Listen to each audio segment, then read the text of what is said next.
Hi, Ashley here with HeartHookHome.com, and today we are going to work up one of my jewelry savers. This is something that you can use to put your earrings or jewelry in, your necklaces, and then fold it up. Use the cord to wrap it around and then put this in your suitcase to keep all your jewelry from getting all tangled up. Then when you get there, simply unroll it, use this little hanger to hang from the towels or somewhere in your hotel room, and you are good to go. So for this video, we are going to make the small size. In the pattern, there is a small, a medium, and a large. So follow along with the size that you are needing for the jewelry that you wear. We do start out with one pocket. We make a spacer, make another pocket, make a spacer, another pocket, as many pockets as you need, and then we create this triangle hanger together. So in order to make our jewelry savers, we are going to need a cotton yarn. This is craft cotton that I'm using today. This is a worsted weight, 100% cotton. This is the cantaloupe colorway. I love this yarn. We have a 4mm crochet hook. This is the size G US, and I also have a stitch marker.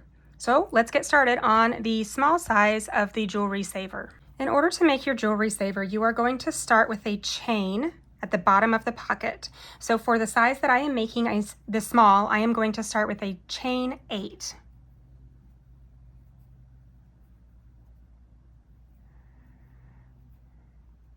Now I'm going to find the second chain from my hook, and I'm going to go into the back there. I'm going to do 3 single crochets.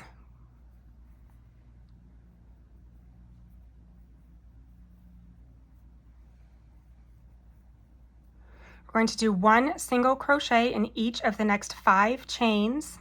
So just in this back bar here, we're going to do 1, 2, 3, 4, and 5. And when we get to this final chain, when there's only 1 left, I'm going to do 5 single crochets in this final chain, and that'll get me to where I can work up the opposite side so that I can go in a spiral. Now I like to take my yarn tail and move it over to the side so that I can do the rest of my stitches around that yarn tail. 4 and 5. We're going to do a single crochet in each of the next 5 stitches, and that's just going across the opposite side of the chain. These can be a little bit tight, but just persevere. Now when we get back to the beginning where we started, we're going to place 2 more in this hole here. Now that makes it to where we have 5 on this side and 5 on the other. And that is the end of round 1. So for rounds 2 through 6 for this size, I'm going to do single crochet in each stitch around with no increasing, no nothing. Since this is that first stitch I made, I am going to place a stitch marker here. And I'm going to move this stitch marker up every time I do a new round, and I'm going to do 6 rounds for the size small, and then we'll be ready for our first spacer.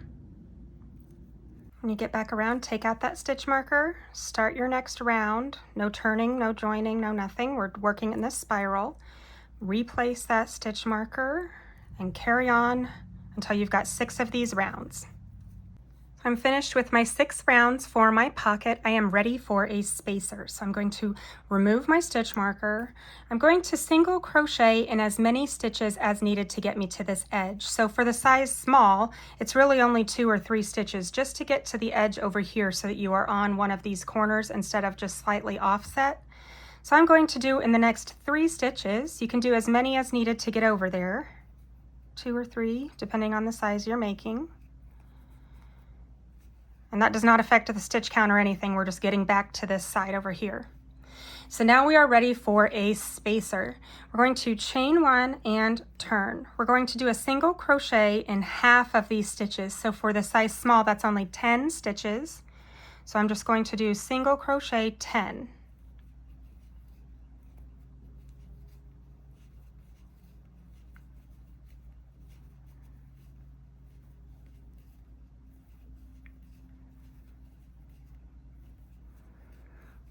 Now for rows 8, 9, and 10, I'm going to just chain 1 and turn and single crochet in each one of these. So you're going to have 4 rows of a spacer in between each pocket.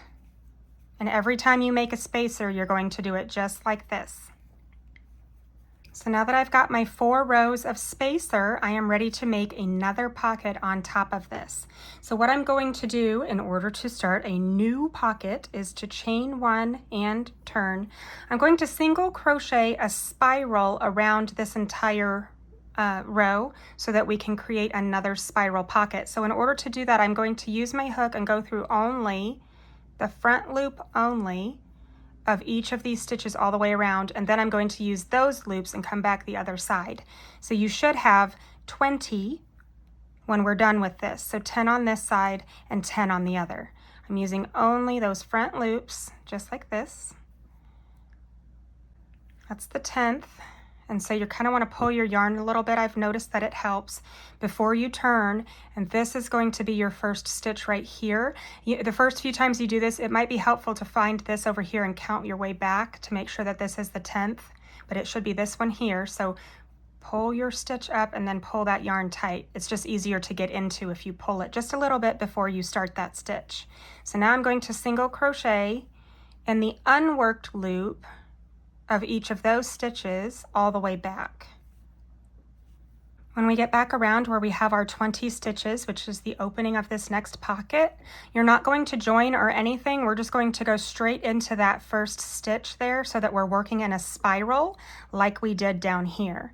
When we make that first stitch, it is helpful to use the stitch marker again, just since we're working in the spiral, to keep your row count and your stitches all tidy, nice and in order. So now I'm going to do another one of those pockets. I'm going to do a spiral. So this is my second round of this pocket, and I'm going to do 6 rounds total, moving up that stitch marker every time. So here I've completed my 6th round on my second pocket, and I can either start another spacer or I can start my hanger. So if you want to add more pockets to yours, and I do recommend having at least 3 just so that you can roll it easier, go ahead and add another spacer here exactly like we did this one, and then another pocket. When you have as many pockets as you need for your jewelry, go ahead and remove your stitch marker and start on the hanger. So we're going to single crochet just to the side here, so however many you've been doing. Let's do 1, 2, let's lay it flat and see if that is on the edge. It should be. That looks great. So now I'm going to start row 1, and I've restarted these at row 1 to save our headache. We're going to chain 1 and turn. We're going to do single crochet in 10 stitches. So this is the exact same as the start of the spacers, but the ending is different. All right, now that we've got our 10, we are ready to start our decreases. For row 2, I'm going to chain 1 and turn. I'm going to do a single crochet 2 together in these first 2 stitches. So I'm just going to insert my hook in that first stitch and pull up a loop, go into the second and pull up a loop, and then yarn over, pull through 3. Single crochet in the next 6 stitches for this size.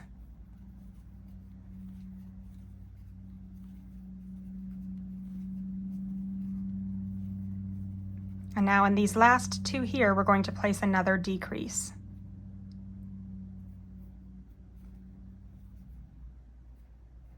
Chain 1 and turn.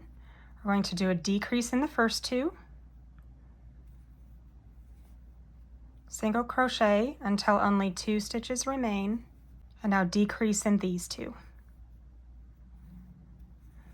Do that again.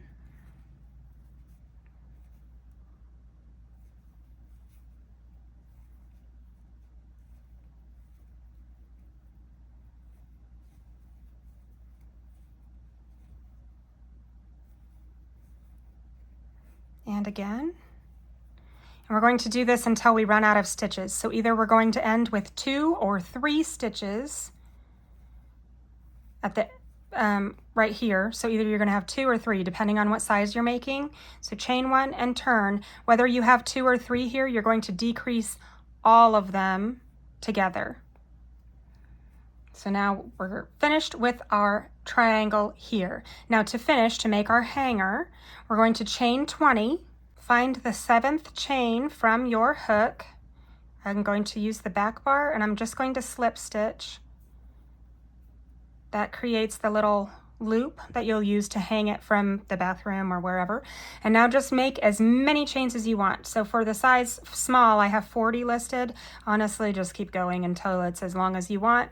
I do find that longer is better just to keep it nice and tight as you wind your yarn tail around your jewelry. Especially if you've got some bulky jewelry in there. First off, I recommend the larger one, but you definitely want to be able to wrap the tie around multiple times. All right, I'm going to clip my yarn. Go ahead and pull this on through. Pull it tight, weave in all of my ends, and I am finished. I absolutely love these cute little jewelry savers. I hope you love it too. Thanks for crocheting with me. Talk to you soon.